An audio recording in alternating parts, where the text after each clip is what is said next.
What about custom packages? Has anyone had success? Because I can tell you that at least a good fraction of our clients and our brokerage partnerships have come from our ability to create custom packages for them. Has anyone had success there yet with the custom package features on Tonomo?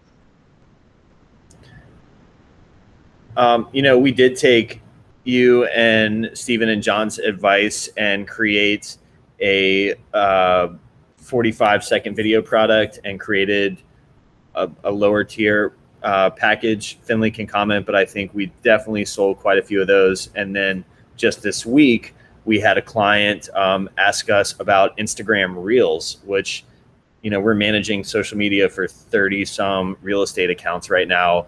The organic reach is at an absolute all-time low for business accounts, as everyone here probably knows. And these friggin' reels are smoking. There's not a whole lot of rhyme or reason I found to it, but performance-wise, they're definitely getting the views. And one of our probably top 10 accounts was like, hey, can we start doing reels? And I was like, yeah, we don't really want to crop our horizontal shit, but we'll figure something out. We'll shoot it on an iPhone. They were like, can you just send us the clips? And I was like, no. We'll cut and edit for you. And Finley's idea on that immediately was like, oh, let's make a custom package. Let's get them a code and make them feel special and make them feel like we created something just for their brokerage. And here's your code. Awesome.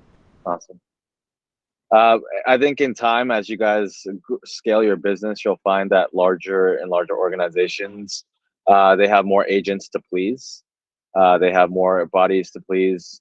And an agent could go to any brokerage, especially in a large city. They can bounce from top brokerage to top brokerage, and they'll probably get a big buyout offer for marketing spend from Compass or another broker.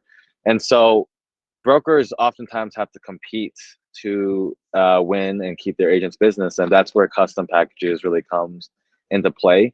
It's psychological. It's saying, hey, we have a unique offering that no one else does, and this offering is something we negotiated on your behalf, and it's competitive, and it's something that can be, a little bit secretive, and a way for you to also engage with all of your potential prospects within that brokerage.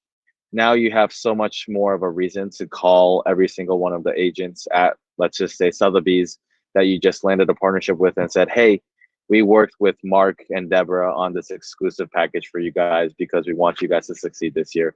And that helps you so much more with your positioning when you go into prospecting new business. And it also gives other brokerages FOMO.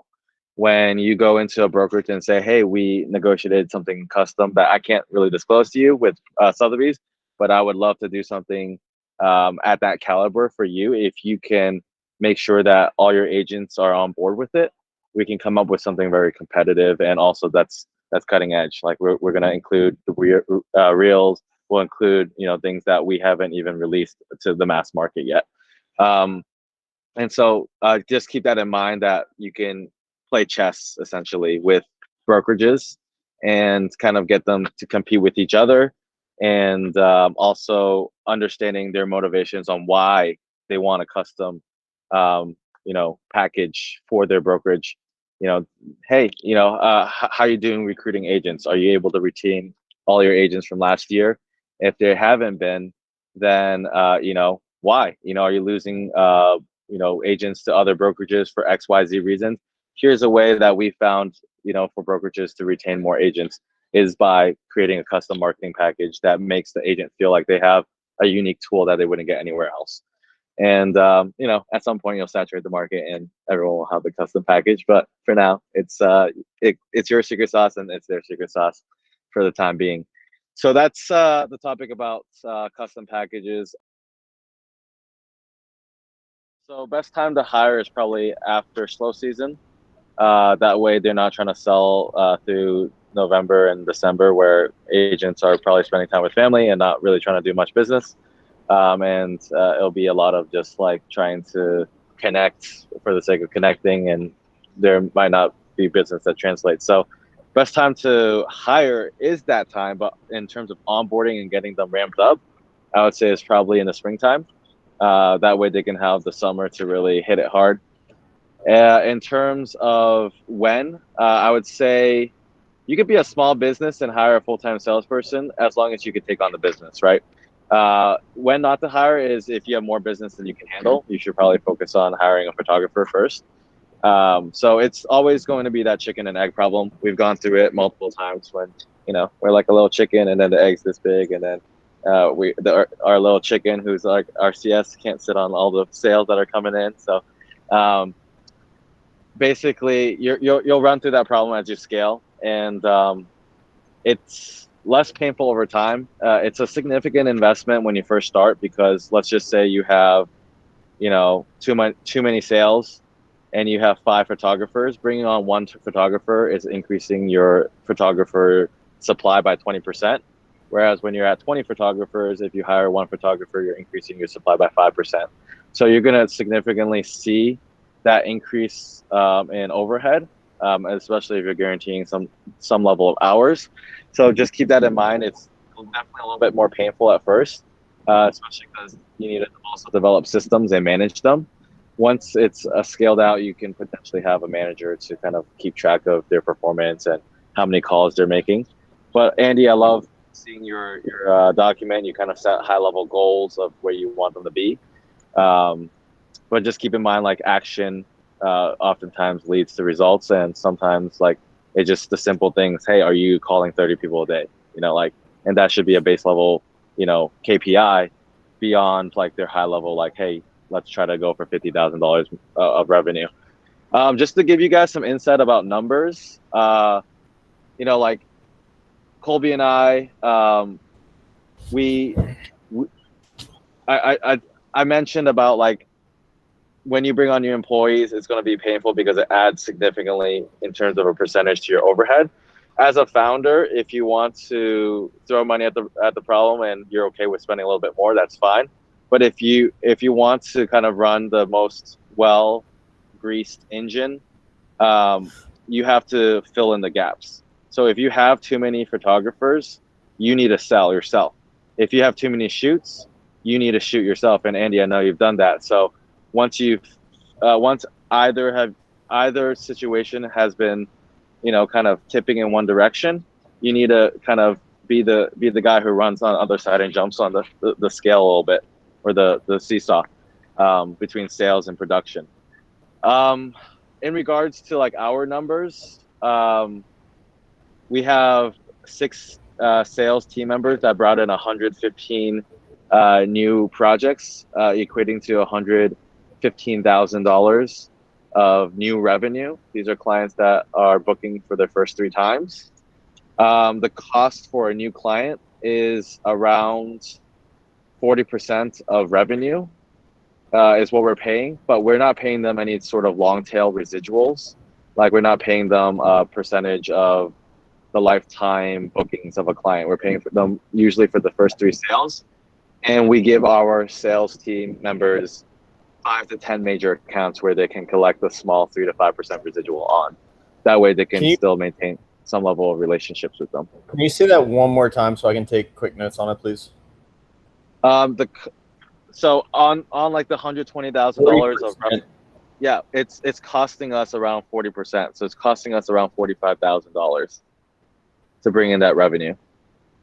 And they're actually booking in the portal, your sales guys? Yeah, they're booking in the portal. They're closing out clients. They're getting referrals, and this is basically their total comp. This is their base plus their commissions. Their commissions average anywhere between 8 to 10% right now of individual jobs, and you're keeping track of all that. Gross. Yeah. Right. We have a sales manager that keeps track of like the nitty gritty like commissions. I definitely don't recommend it. Like, we have more like a blanket type commission. But right now we heavily incentivize second time sales. So we're trying to get the client 2 times with us at least. So we have like a high end commission for the second time sale. And then we also pay for the 3rd time sale as well. And then afterwards, our goal is to transition our business to our project managers who actually handle the bookings and consult on a scheduling and project level. It seems like a great model for a company your size, and then I'm trying to, think about how to incorporate that for a one market company like us. And there's my advice to you is try getting your whole team involved in sales. Like for us, we pay a one-time commission of 25% for any first-time bookings. So if like one of your photographers gets a client to book for the first time, let's just say your agency margins are 20-25%, give all of your profits to that photographer just to incentivize that good behavior. You'll make your money on the future of that client's business with you. And so that's what we found to be quite successful. We are actually even more aggressive with some of our photographers. We'll pay 50% of their first time client booking and 100% of their first time upgrade. So if they're able to upgrade a service from like a 30-second video to a 2-minute video for like $200, we'll give them all of that for their first time upgrade. That's another way we found to help the entire organization sell more. I mean, there was one point where one photographer on our team was able to upgrade like $4,000 worth of services in a month. That pays for another employee. Right? For us, it's been a combination of a few things. We're offering, I would say, fairly unique services that are a little bit outside of the standard offering of 3D photos, drone and standard photos and video. It's like listing copywriting as well as like the commercial production. And I know that Paul and Evan at Flylisted did a really nice one for a hotel or like a retreat type hotel. It's definitely helped us. Like it's like our concept car, for instance, like our car that people are attracted by, but they can't necessarily afford. And then they understand our other solutions and they're like, okay, I want to use you for listing. I want to use you for maybe a smaller video, but maybe they can't necessarily afford the 10K video, but it at least gets their attention in the beginning and it starts a conversation. With listing copywriting, I feel like it's not a huge hit, but it's definitely for some agents offered a level of convenience that helps streamline our service even more, where they're actually very much excited about working with us because we do offer that end-to-end solution when it comes to the photography all the way to getting the listing website with copywriting even. So a service like that has helped us. Matt, is there anything else that we might want to add? As for services, I think you kind of covered most of them. Really, the thing that we're pushing now is the fact that we've got a team in house that can do copywriting, which for us is it's really great. We can turn it's like turnkey for us, and the cost is pretty low, and it's a really good add-on service. The other thing that we started to look at is like how we could retool the mindset of the agent by, giving them Zillow 3, like looking at Zillow 3D, looking at, building that as a whole thing about, get all this exposure on Zillow with your video that we do to upload to Zillow, as well as pairing it with Zillow 3D. And we're trying to look at even new ways to, like our pricing. You've all seen our pricing and you've all seen our offering, but there's still a ton of people that don't want to work with us because it's like a race to the bottom in some cases of like people working with real estate photographers. There's always someone who'll do it cheaper. But we're always looking at new ways to be competitive in that way of, maybe offering a lower amount of photos, something that's a little bit more turnkey in like the editing side and how quick it could get turned out. But as for copywriting, Zach, I can kind of speak on this just a little bit. So in essence, what we do is we have a questionnaire with the client.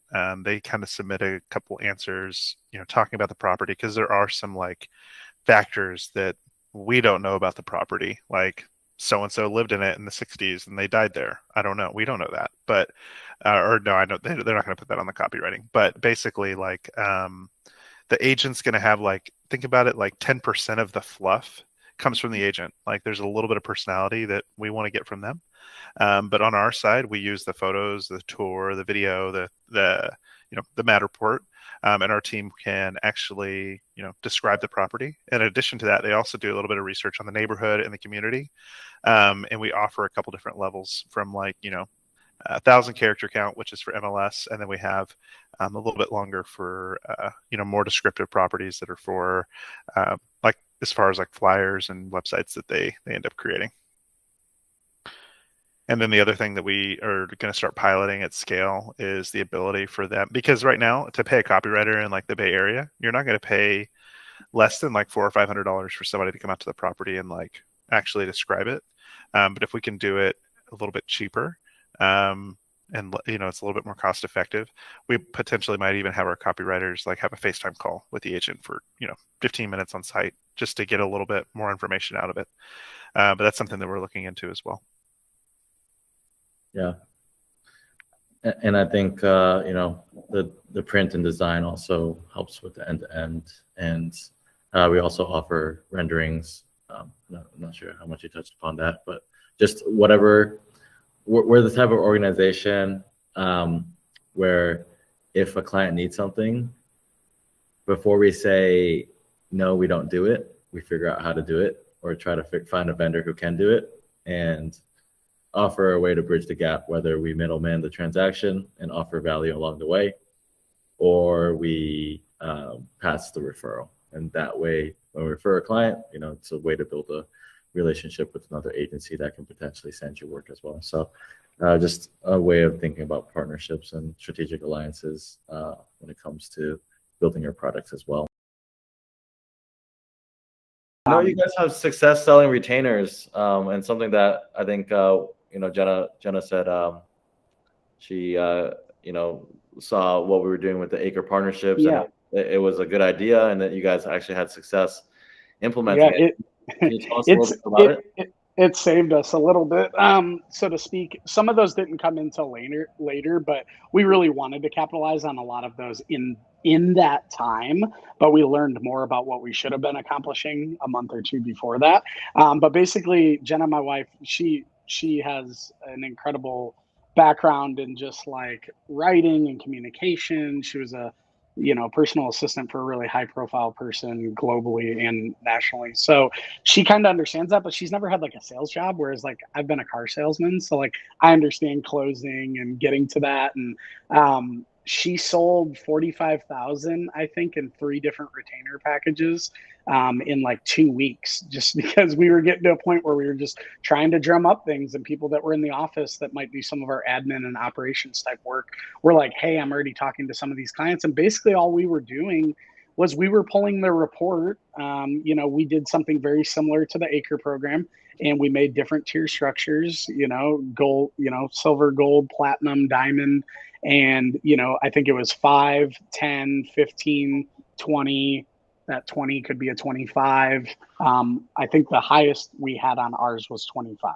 Now, pricing in Tulsa is a little bit cheaper. Our housing market's a lot lower. But if someone, spent 8,600, I would just we'd pull the report in QuickBooks, and if we would just target certain individuals that we had great rapport with, that was really excited about features that we had been adding. And it was simply an ask. It was saying, look, you spent 8,600. Are you guys looking to grow next year? I would always just ask them, are you looking to grow? And of course they're going to say yes. And I would say, okay, awesome. Well, we have a $10,000 package that, I'm sure you'd probably actually even need more than that, but this would suit you well. And with that, just like the Acre program, we would build in money back to them. So I think if you bought the 20 or $25,000 package, you got $3,000 back. So I would always pitch to them, that's your TV commercial that you wanted to do. We can do some stuff on a little smaller scale. 4,500 when they're out the door, but it's they get 3,000 back in their pocket for free. I try to plant ideas that they've always wanted to do. Or if you're a realtor, man, that's going to take care of X number of shoots. That'll take care of you all the way until this, and just materialize it and let them understand it. But I know it's super simple, but a lot of people were like, let me talk about it. Let me think about it. And then we gave them a week, no longer than a week, but most of them came back to us before that week was up. Just because we did not make it a nonchalant ask. We actually were like, hey, can I have 5 minutes of your time or 10 minutes of your time, however long it's going to take to send that PDF, so they have it in front of them, and then kind of talk to them over the phone is how we did it. But we haven't done huge like brokerage presentations yet. I'm excited to get Tonomo set up with all that special pricing, so I can say, and here's what we can do for you, Angles and Volkers. Here's what we can do for you. Fill in the blank. So nice, awesome. Well, thanks for that insight. Does anyone have any questions about retainers or need more insight about how to structure a retainer? I think Paul has some like retainer strategies as well. Don't you charge people for using Tonomo? Yeah. Yeah, we're working on a huge one right now with 850 agents, and it's sort of it amounts to $20 per agent per month, and we just sort of sell the value of like, just your agent's already has fees and stuff, just throw it in there. What's $20 a month? And to a lot of these guys, they're just happy to pass that along. Sometimes you'll get hung up on it, but a lot of what I've been doing with my proposals is I make 3 options for these partnership deals, and one of them is just custom packages. One of them is somewhere usually around $20 a month per agent, sometimes $10 depending on how many agents they have. And then the third one is a retainer option too. So if they want to do a retainer, they can get up to 10% off with 5 custom packages. So I usually start with 5. I give them 5 at face value. I say, here's the custom packages we talked about. And then once they see the savings of what happens when they spend or when they bill their agents each, $10 or $20 a month, okay, now they're starting to save upwards anywhere between $40 and $300 of savings per appointment. You know what I mean? You sort of just add a little fat in there. And then the third option, obviously being a retainer, we're doing right now, I think it's 5% for 5,000 for an independent agent or 10% for 10,000. But that deal is only good for a very short amount of time during our prep season. So if they come back to me in January and say, I want to do that same deal, I'm going to say no. So I'm trying to take it off the table just as quick as I'm giving it to them. And I'm noticing that that's sort of, lighting the fire under their ass to make a decision based off of that. But we've been definitely just going right to the source more. I know a couple of our employees have set up like partnership meetings, and these are the 3 things we're offering all of them. When it comes time to present them numbers, it's 3 custom or 5 custom packages. And then you have your discounted pricing in option 2 that is $20 per month per agent. And then option 3 would be a retainer. I would say you guys will have a lot more leverage with option 2 if the agents are responsible for paying their photography. Sometimes the agency helps out with those costs. You'll see a lot more people adopt that if the agents are actually picking up the tab for their shoots. Whereas if the agency's picking up the shoots and not the agent, or they're paying something, then you'll have a lot more success with the retainer. So I think it's always important to ask. And, most people are really cool about answering this question. It's like, hey, do you subsidize or help your agents out at all when it comes to marketing? And they'll either say yes or no, or this is what it looks like. Things that we're actively doing, I think you summed it up really, really well. But we have noticed, and on the sales side, I mean, we look at our sales team, we've got 10 individuals now, and they're attributing, 15 to 20% of our business. But then we realize that a large part of our business is recurring, and there's not really someone actively engaging with those agents outside of just the project manager or the CS whenever they see them on a shoot. So we're putting a lot of energy and effort into this customer experience department that we have to, 2-3 weeks after a project, they're going to follow up and just say, hey, how did it go? Get feedback, because as long as we're getting active feedback and results, we can even make slight changes to our organization so that we can, keep continuing to grow. And then in the in the stale client side, so anyone who hasn't connected with us in over 12, 13 weeks, we have a group of people that are just actively reaching out to them, just figure out and being real and saying, hey, what happened? Like, what could we have done to not lost your business, or what's going on to truly diagnose it, because we realize that in order for us to continue to grow, it's we've got to have a really good relationship in retaining the clients. And so like for us, it's all about just communication. I do know that we have we're planning some really good things from like marketing campaigns and some social campaigns to kind of highlight and spotlight some clients and give them a little bit more, love from us and a little bit of exposure. But at the end of the day, it's about having that connection. Like, an agent that Brendan worked with 2 years ago can call him and say, hey, your team, didn't hit the mark, or hey, I need help with this, and Brendan will take care of it, and make sure that they're taken care of. And so I'd say it's just about communication.